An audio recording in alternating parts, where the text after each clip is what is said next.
Today is November 9th, 2022. My name is Richard Perez. I am a Veterans Benefit Coach with the Kings County Library. This interview is part of the Veterans History Project. Can you please state your full name? My full name is Stephen Martin Castaneda.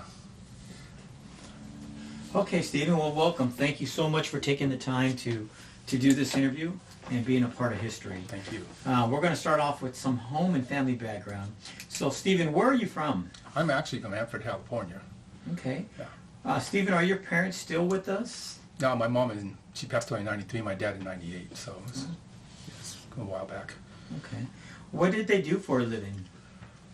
My dad he worked with the Lemoore Elementary School District, I think. He became a crossing guard, but he had been in various jobs. He worked at the county fairgrounds. He worked at the Armstrong rubber plant when he was there. Then he started being more family orientated. He got remarried, got us. We were together, all of us, and then he became a crossing guard at the Lemoore Elementary School District, standing out there crossing, make sure the kids made it safe across the street every day. That was pretty good. Yeah, it was pretty nice. Awesome. Yeah. So, do you have any siblings, any brothers or sisters? I do. I have a slew of them. Matter of fact, I got one brother deceased. He passed away 2 years ago, Halloween. Matter of fact, we just had the anniversary. I have two other brothers. They're in their 20s and 30s, or late 20s and 30s. One brother has 2 kids, and then my second brother, he doesn't have any kids. Stepbrother, I should say stepbrothers. Then I have 5 sisters. I have a deceased sister also that passed away. I can't remember what year it was, but her name was Elaine. And my oldest sister Meredith, she's in Kentucky. My sister Cynthia's in Arizona. Sharon's in Hanford with me, and that's the only sister I have here or family. And my 4th sister Denise, she's in Portland, Oregon. They all have a slew of kids. My sister Meredith has 3 or 4, and Cynthia has 2. Sharon's got 2, boy and a girl. Denise has got 2 boys, and then Shelly's got 1 boy. So, and Shelly lives here in Hanford with me also, or what when I was living in Hanford. A large family. Large family. Yeah, yes. very large family. Yes. So, Stephen, did any of them serve in the military? I think the children did, most of the children, because my sister Marilyn had a daughter named Jennifer. That's my niece. She went in and became a boatswain mate. She retired as a boatswain mate chief. Oh, wow. 25 years. Awesome. Yes. That's She was an great example. achievement. Yeah, she was an example. My son went in, Jeremy. He went into the Army, served for 13 years, and became a specialist, an Army specialist. And then he got out. He decided to get out. And then I think Marilyn's 2 boys joined, and they only did 4. Okay. And they went into the Navy, and then they got also left the Navy, left the military also. And then my sister Sharon's son Frankie, he served in the Army. He also did 15 years, and he also left the military also. Okay. Too many injuries or too many disabilities. Okay. And I think that's it. Okay. So, Stephen, what did you do before serving? I was actually a student. Oh, yeah? It was so close to, that tail end of Vietnam, and I just basically wanted to get out of high school, and so I just started taking classes to coincide with a job that I might want to be in the military, and I decided to be a cook. All I right. took classes at Hanford High. Alice Desjardins, which was one of my teachers, I'll never forget her. My 8th grade teacher, Claude Estes, I'll never forget him either. He was one of my best teachers also. But Alice seemed to always prod me along and get me going and try to keep in that that effort going and making sure that I passed my classes to get to the military. And she offered a class called food service. Well, I remember That's food how- service at yes. Hanford High. Yes, and that's how I got into the food service business in the Navy. Oh, Yeah. That's awesome. Yeah. So Stephen, we're going to transition now to your early days of the service. So what military branch of service did you serve in? I was in the United States Navy. Go Navy. Yes. And Stephen, were you drafted or did you enlist in the Army? I remember the day. I mean the Navy, I'm I sorry. remember the day my dad took me down to sign for the selective service, and I got a approval for a 1A or whatever the heck it was, or RH1 or whatever it was. But I was actually accepted, and so I actually went in voluntarily because it was an all-volunteer force at the time, and I walked in and said, "Here I am." And what year was that? 1975. 1975. Yeah. So what inspired your choice of the U.S. Navy? It was actually not the first, because I was actually bombarded by the Marine Corps recruiter that was, and this is no bias toward him because he was just trying to recruit me. But I remember taking the ASVAB exam, and I was having trouble with the math, and I've always had trouble with math, and I was not one of the greatest at math. He said, don't worry about it. And I don't know what he did, but he gave me another book after that. I got to the math part, and that's history. You know, we don't even want to talk about that because whether I use the answers or not is, you know, way beyond anybody's comprehension. But we passed the ASVAB exam, and that's all that mattered. And then I decided, by virtually going to Chief Washington's office all the time, John Washington, he was the Navy recruiter here in Hanford, I walked in and said, I'm ready to go, bro. And he said, okay, we'll get the paperwork going. Wow. My dad had no clue because my dad was working and he was taking care of 7 kids at the time. And the day that the whole thing started and started coming together, is he heard this knock at the door, and here's this man with a Master Chief uniform on with medals and everything. And, yeah, can I help you, sir? And he said, yeah, I'm coming here to get Stephen Castaneda. Is he ready to go? Let me see. I was in the bathroom brushing my teeth or whatever, and next thing you know, I walked down the hallway, and my dad says, where are you going? I said, we're going to Fresno. We're going to the AP station. And that was it. That was it. That was the walk of life. So how was the boot camp experience? It was a trip. It really was. It was a nightmare because I had just gotten home from a foster home with my father. Okay. Folding clothes was virtually impossible in my repertoire. I had no idea how to fold clothes to save my life. So basically, it wasn't my attitude. It was just basically not non-compliant, but it was just I didn't know how to do it. And the extra help, we didn't have time to help. Because the 16-count manual and the gun and all the stuff, marching in ranks, looking at airplanes flying over Lindbergh Field, the helicopters coming across from North Island. There was just a ton of distractions, Right. So I got set back, and I got set back probably 9 weeks from the original 7-week boot camp or 9-week boot camp. So I saw quite a bit of companies go through. From my company, from 211, I think I saw 271 come in, 271. Oh, wow. So that's a lot of companies. So it was an extra 16. It was about 16 weeks to 21 weeks. Yeah. And sometimes standing at the wall and standing at parade rest and falling on the floor because your knees locked. Don't walk your knees, you idiot! And stuff like that.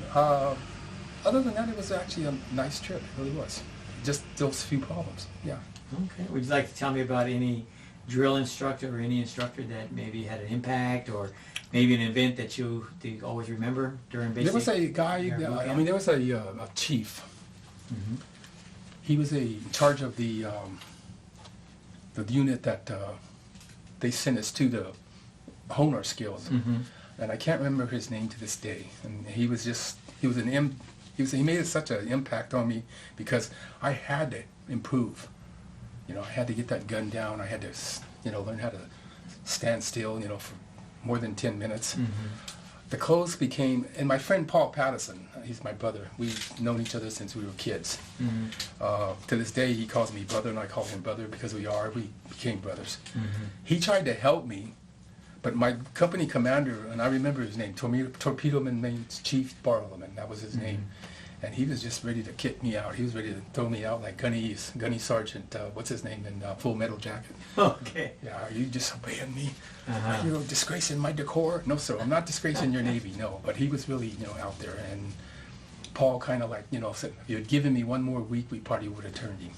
So your adjustment to military life, you want to talk a little bit more about that, your adjustment? Adjustment was...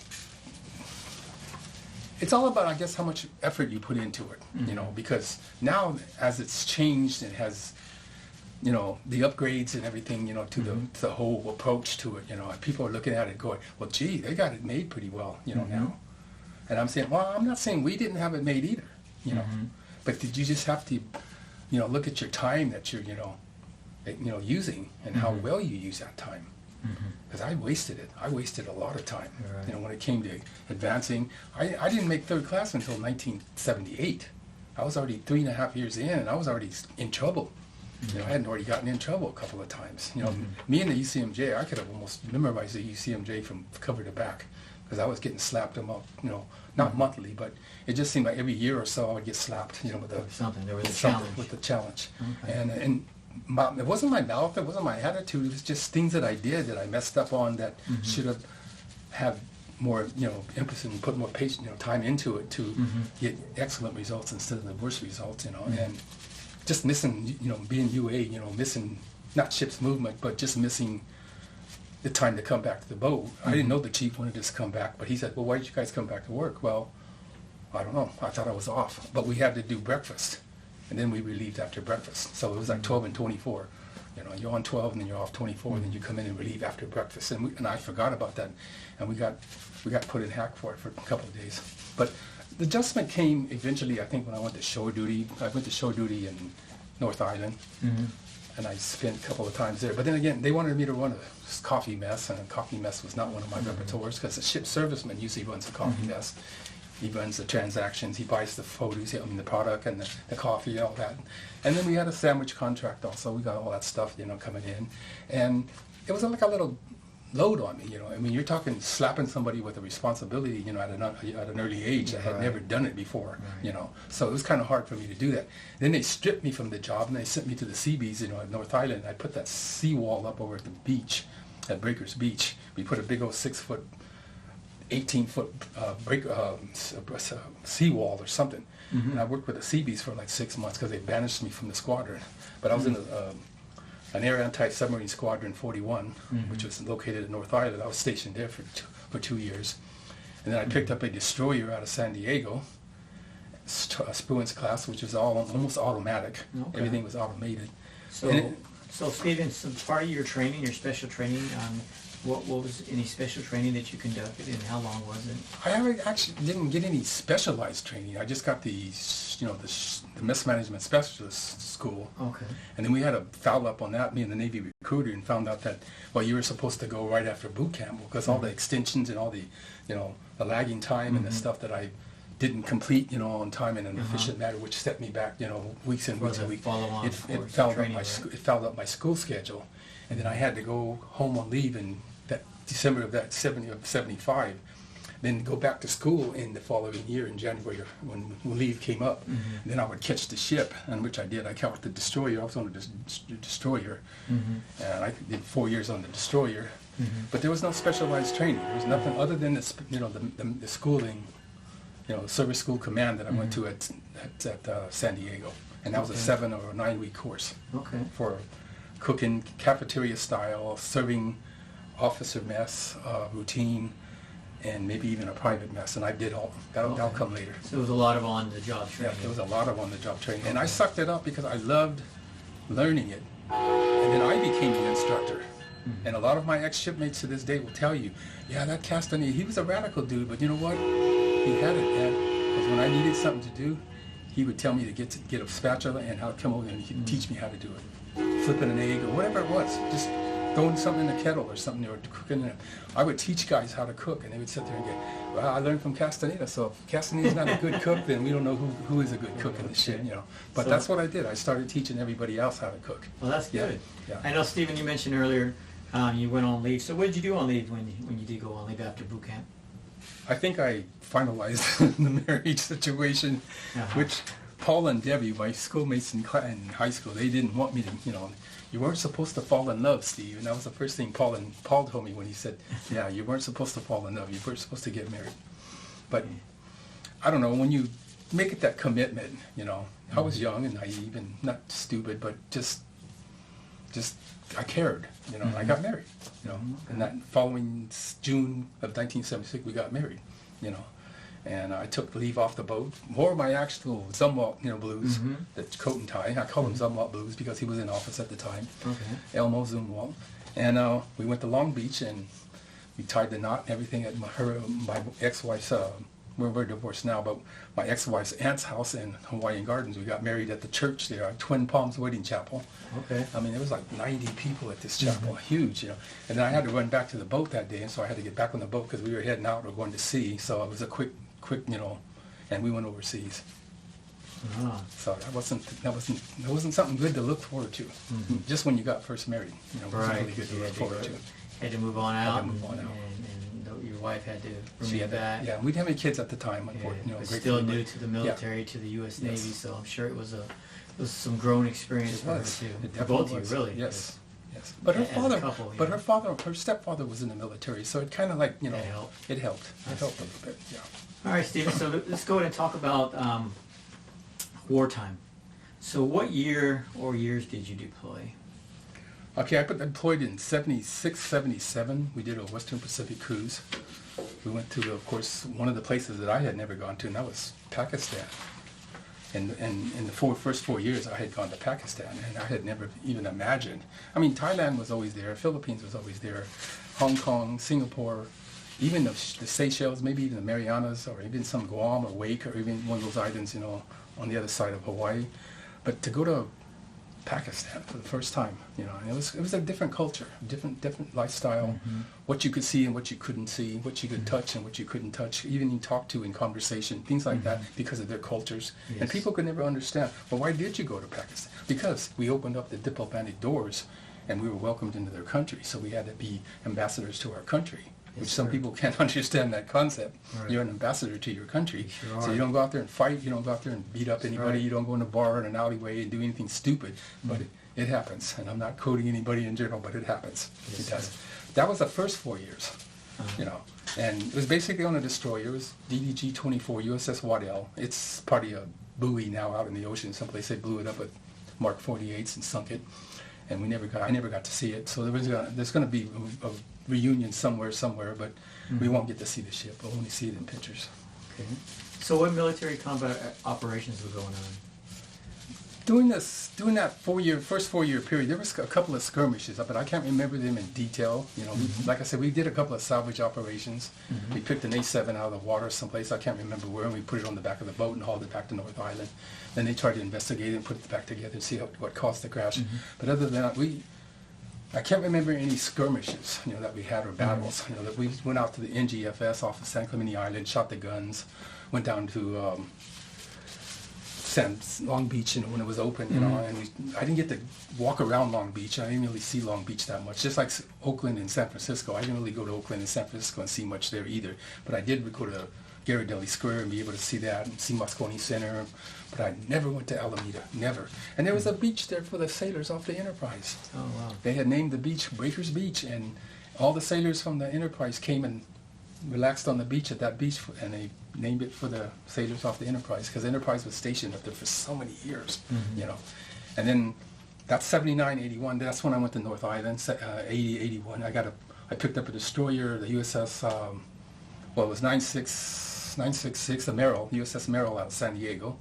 I did a year and a half on there, and we went all over the place. We actually went up to Northern California and did a river tour, and pulled into Arvada, California, Oh, wow. which is up by Eureka. Okay. And we spent 3 days there, and we had to get some bread. So 140 cases of bread met us on the pier when we got there. So there was an instant working party when we got in there. And then I got off that ship, and then all of a sudden carrier duty called, and I said, let's make a challenge out of it. And when I called the detailer, he said, well, we got a squadron for you out of Lemoore. Okay, we can send Mama home. Mama come home. She got to be with her parents. I saw my parents. Yeah. I had made third class, and we were just ready to make second. And I was in VFA 94, the Mighty Strikes out of NAS Lemoore. And I did a year and a half or 2 years there. I made second, but it was warm. It wasn't there yet. Okay. Nobody strapped it on. It was just like waiting, because I had body fat problems. So being a cook, it was hard for me to go out there and work, and and work it off and stay in shape. So they held it up and pending. And then when I got to the USS Sacramento when I went to Beeville, NAS Beeville, a training squadron, the second class was still pending, and it was like you're waiting in the wings, and all of a sudden I got it, and next thing you know, I'm MS2 Castaneda, you know. Wow, we made second class in 1985, 84, 85, or 86, I can't remember, one of those years.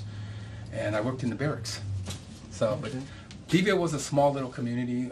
We got Navy housing. We had, our first son was born in 82, so he was in San Diego when he was born, or no, he was in Lemoore.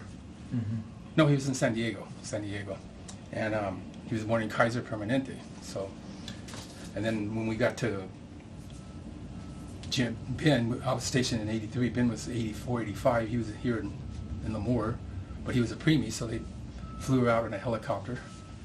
And that's Ben's traumatic experience, because he was a preemie, and he had to be in the incubator under oxygen until his lungs, picked up and everything. And matter of fact, to this day,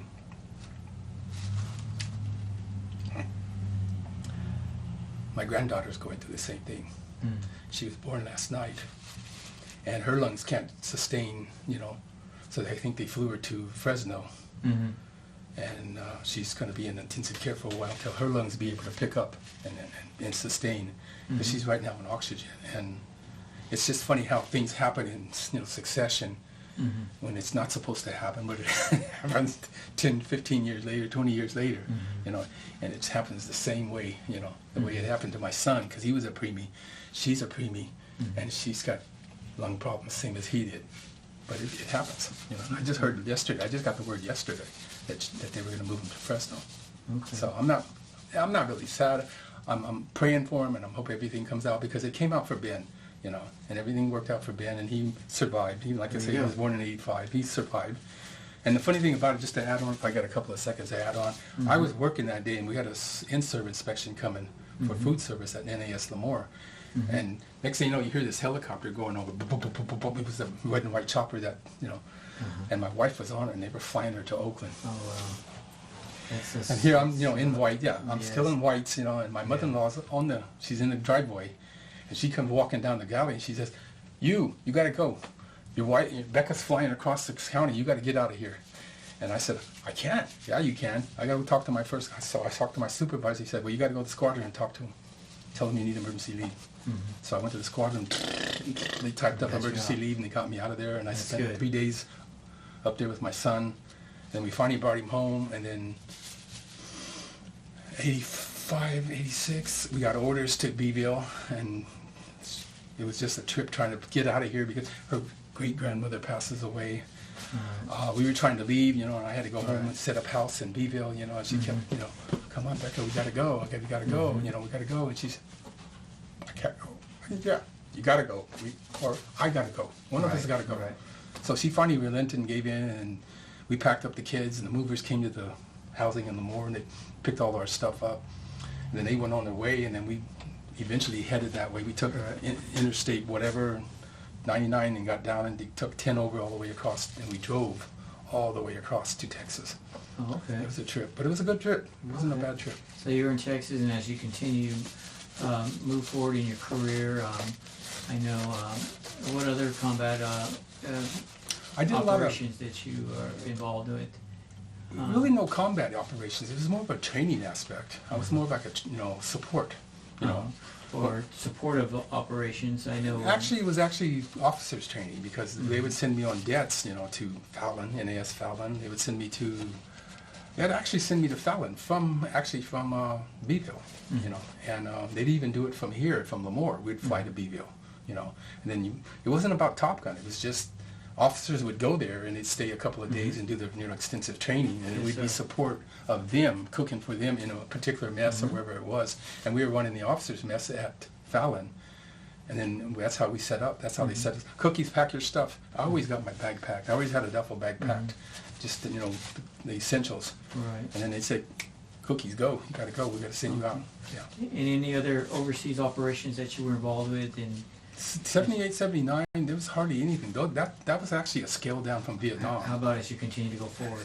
83, 85, that's when I hit the Enterprise. Yeah, we How had a about few. that? Yeah, How we had about a. more of that? I got on the Enterprise in 83, 80, or 85. How about 80, in the 90s? 84, 86. I did 2 cruises. We went to Australia. That was the highlight of it. We went to Australia, and it was a nice trip to Australia. The people were beautiful in Australia. Loved them.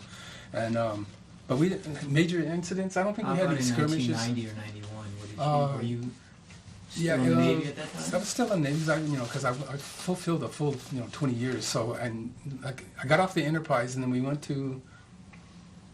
to go to Burlington, Seattle, Washington, Puget Sound Naval Shipyard. Nothing major, just pineapple cruises. We had a couple of collisions, a couple of boats, rubbed against us, and we rubbed against them, and we actually, or somebody poured sand down the shaft alley of the ship, and it kind of kept us in port. This was during the heyday of Desert Storm, Okay, '89. So you were in around Desert Storm and Desert, and so you But were. I think a lot of people didn't want to go, and then they started calling up the reserves.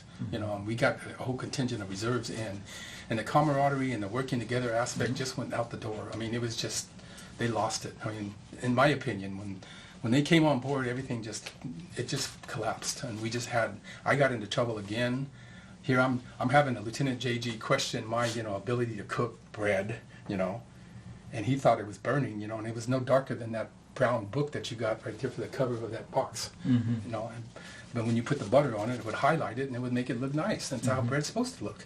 He sat there and got in my face, and next thing you know, we were exchanging words. He said I threatened him. He said I did all this and did all that. I disrespected him, or I disobeyed a lawful order, and that's where the trouble starts. No, my last ship was, that's where I got most of my trouble, because I lost the stripe.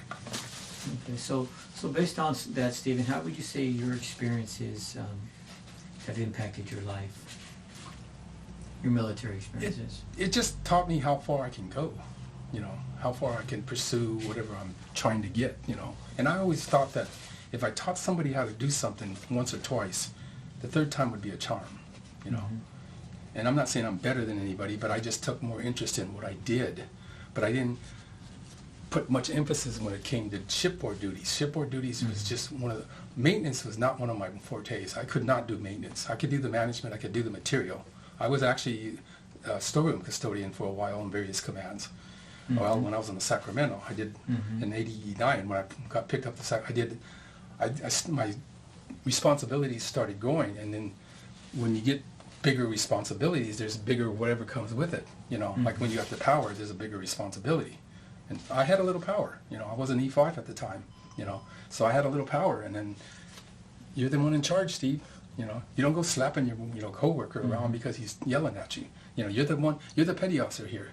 So you have to really remember where you're at and how to, extract that key element that you need in terms of leadership to make that thing work. And that's what really was hard for me to do sometimes when it came to management. How about military friendships, battle buddies? Do you still stay in contact with any? I do, yes. Of your battle buddies? Thanks to the net, it's one of the best places you can find, most of your shipmates. Some of the senior shipmates that I have that probably went on to make chief and senior chief or whatever, I've run into them, but that was a couple of phones ago. I kept losing my phones all the time. But I've got a couple online now that I talk to, and then I got one that I talk to, Paul. Paul always there for me. And we're kind of going through the same thing because he's got diabetes and I got diabetes also. And a little thing on that, it's funny how he sits there and talks about, stepping on screws and nails and stuff, and then they, amputate his foot off because it gets infected because of the diabetes and stuff, Sure.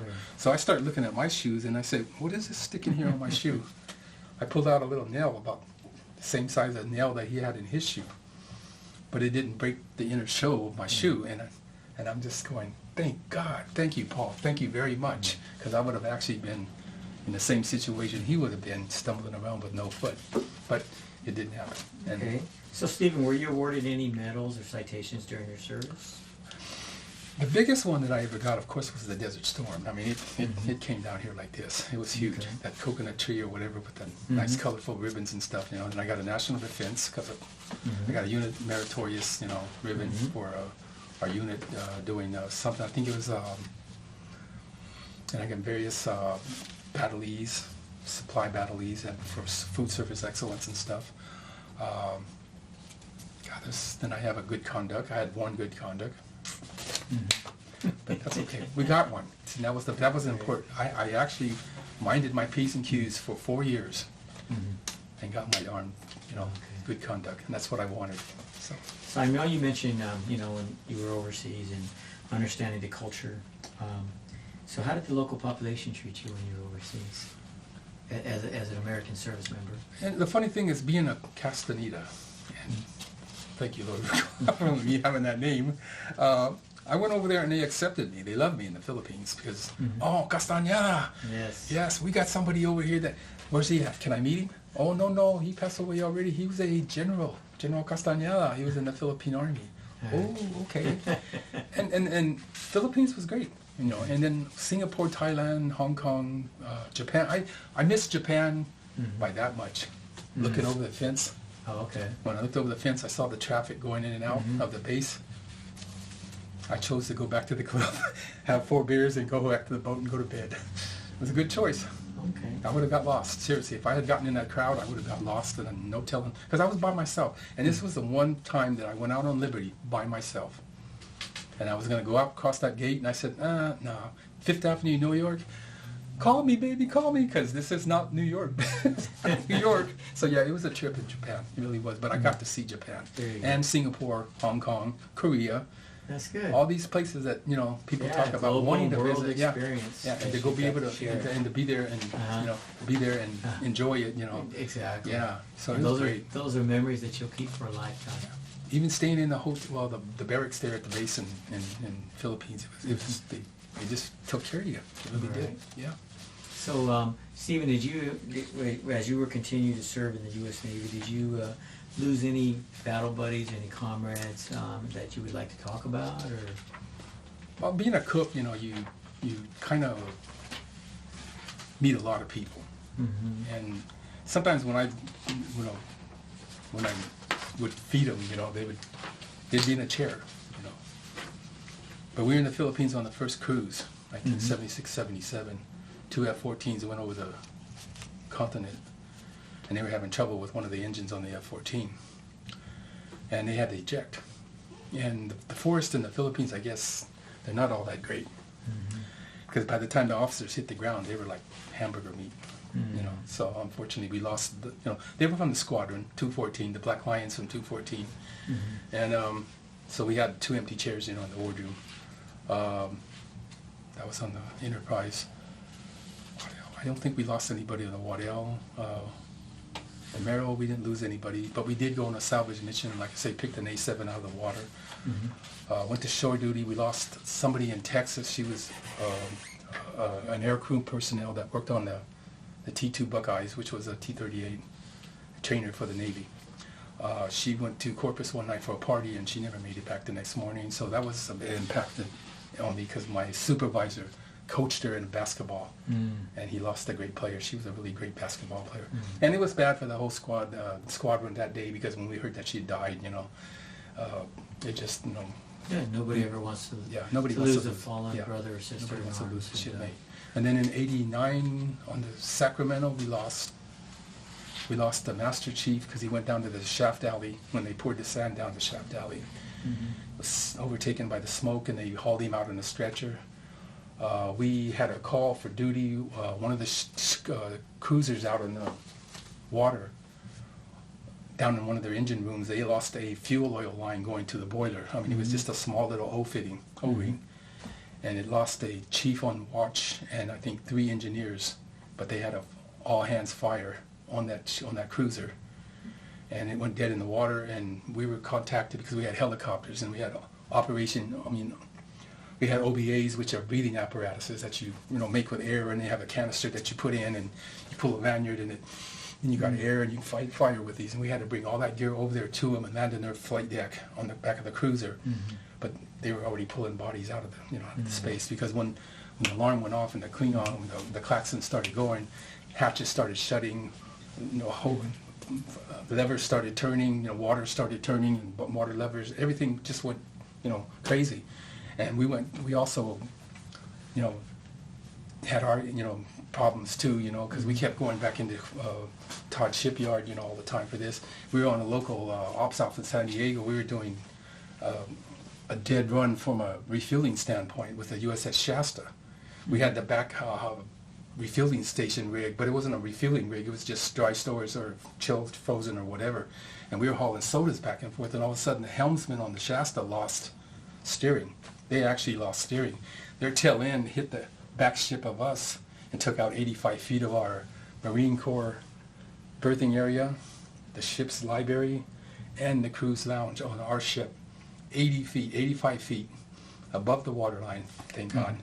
But we were in Todd Shipyard, and it delayed us from going back over on another cruise. Because I did 3 cruises on the Sacramento from '89 to '93, 3 cruises. And we probably would have did a 4th one with little or no downtime at all. That ship looked like a new freshly painted car coming out of the assembly line, because every time we went out, we painted it when we were out at sea. We couldn't paint it inside in port because it would rain too much. So that was the problem with Washington State. It just rained too much. Yes, it does. Yeah. So Stephen, you said you did three Deployments. Now it's coming to an end, and you're returning home. So, do you recall the day your service ended? I do. It was the thought of not going back on the ship again, Mm-hmm. I was at shore duty in Ninhas Lemoore, and I was actually third class at the time because I had gotten busted. All that hard work, 12 and a half years working for that second class. And I just ripped it off like that, you know. So it was kind of debilitating, you know, to, Mm-hmm. you know, fight that battle. What year was that? That was 90, 91, I think. Yeah, because I got out, or 92, maybe tail end of the cruise, Mm-hmm. when we went, when the 92 cruise, or 91, 92 cruise ended. I think it was during that time period. Because we had a Lieutenant JG that just, I don't know what hit him. I don't know what he dropped out of. I don't know if he dropped out of nuclear power flight school or whatever he dropped out of, and they sent him to supply corps school and said, hey, you're going to become a supply corps officer. Whether he liked it or not, I don't know. I don't know what his thinking was or his mentality, but the challenge was very challenging. It really was. So Stephen, you're coming to a closing of your career and you're getting ready to finally retire from the military. Can you describe the readjustment to civilian life? It was actually readjusting to married life. Yeah. And that's what it was, because we'd had our share of fights. And you could already feel the distance. You can feel the animosity and the hate. Me in the corner or her in the bathroom or in the kitchen, you know, just Mm-hmm. away from each other, you know. We worked on the kids, and then we both, you know, put most of our time with the kids and stuff, and she would take care of them, I would take care of them. But with us, we were just pulling apart, you know. And then at the tail end of it, you know, they said, well, you're going to go to marriage counseling. I wasn't stable enough to go to marriage counseling. I was vibrating like a tuning fork. Because you were going 100 miles an hour for those 3 cruises. And well, it didn't diagnose the diabetes until way after I got out of the military, you know. And I think I had it way before. I don't even know what year in the military that I can actually say that I remember the symptoms, but they hit me, you know, because I'm feeling them now, and I'm feeling the same things that I felt that particular Right. time. So it took a toll on me, and it took a toll on her, because we couldn't really make sense out of anything, you know. So what was your reception like when you returned? I'll have to give her kudos because she was always there. She was always faithful. She was always there for me, you know. She'd bring the kids, you know. And that's why my son Jeremy never went to the Navy, because he said, Dad, I'm not going to pound the ship. I'll pound the dirt, but I won't pound the ship. I can't stand being on the ship. This scares me. It really does. So he went to the Army instead in 2000, you know. But So what was your occupation after your service? I actually tried to stay in food service. I really did, and the military training paid off. You know, the learning curve, you know, was actually, you know, to my advantage. It's probably the other one. Sorry. Okay. All right. The naval training actually paid off because it gave me the ability to, you know, do something, you know, because I could have did anything, you know. But I didn't have my driver's license at the time either, so that's hindered me from it. I had the whole career to think about.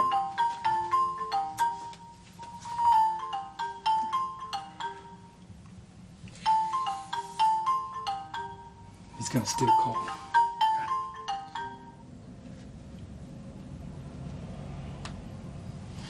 Okay, so Stephen, did you continue your education after you? I actually tried the cook thing. I tried various places to cook. I worked at the EM Club. Did you go to college? Like I say, after the cooking jobs started becoming shallower and more or less, I went in '97 and applied at College of Sequoias, and I started my career at College of Sequoias for the first 2.5 years, or a year and a half. And we continued on until we went to West Hills and continued another year and a half, and I was 3.5 units from getting my degree, or my BA. Okay. And I didn't, because at that time the flag was already there, and then she dropped the flag, and boom, that was it, no more. All right, Stephen, well, now we're going to go ahead and get ready to close your interview Sure. out. And just a few more questions, and then we'll go ahead and close it Okay. out. Do you attend any reunions, or are you involved with any military organizations or ceremonies? I haven't really been that up on it, no, I haven't. I can't say I have, no. But Okay. I don't know why, I guess when I left it, I separated myself from it. Right. Not because of the traumatic experiences that I did experience, but I just didn't, Yeah, you weren't ready. yeah, I wasn't ready to get into it, yeah. I Yeah. understand. So, Stephen, future generations will see this interview. What would you like them to know? I think you have to stay committed. That's one thing. And if you stay committed, and you have your goals set, I didn't, I'm not going to say the ex-wife never helped me, It just, she didn't know what to do, She didn't know what to do, so it was hard for her to try to, where do I start, So I kind of was like really dumbfounded. What am I going to do? Okay. And her whole philosophy, like trying to get the money, we didn't have a whole lot of money when we retired. I think it was less than $900, even less than $800 when I retired in '95. It's better now, a lot better. You have more opportunity, more, money walks, money talks, whatever you want to call it. But we didn't have the assets. She was working her butt off, but also paying babysitting and doing all this and that, and stuff. And like I say, each day it just got eroded and eroded and eroded and eroded, and it became, to where it became really bad. So it just fell apart, Okay. So. Well, Mr. Castaneda, thank you so much for taking the time for this interview. But above all, thank you for your service to our country. Well,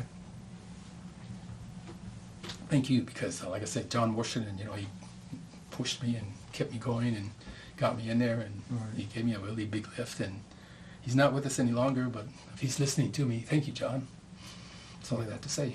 Thank you for sharing your journey. Yeah, thank you.